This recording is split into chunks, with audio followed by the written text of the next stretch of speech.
I'm Leonardo Drew out of Brooklyn, here in SFO, installing this monstrosity.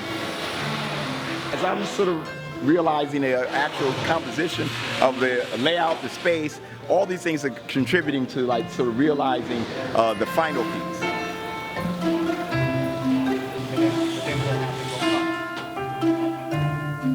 Most of the parts actually are created in the studio.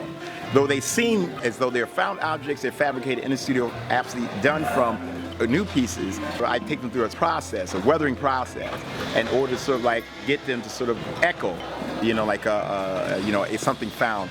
But my reason for not using found object has everything to do with the fact that everything, all the impact power is already in the found object.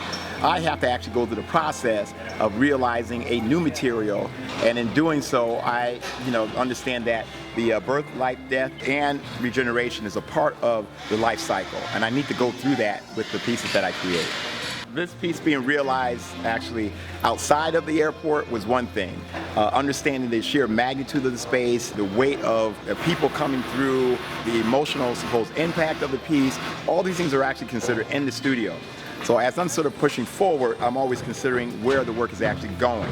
And having this piece here in the airport, absolutely, I think is a challenge from my part, but I think the passengers should take away from this is not just the sheer commitment of what I've done in the studio, the man hours I put into the piece. They should actually come away with something hopefully spiritually uplifting.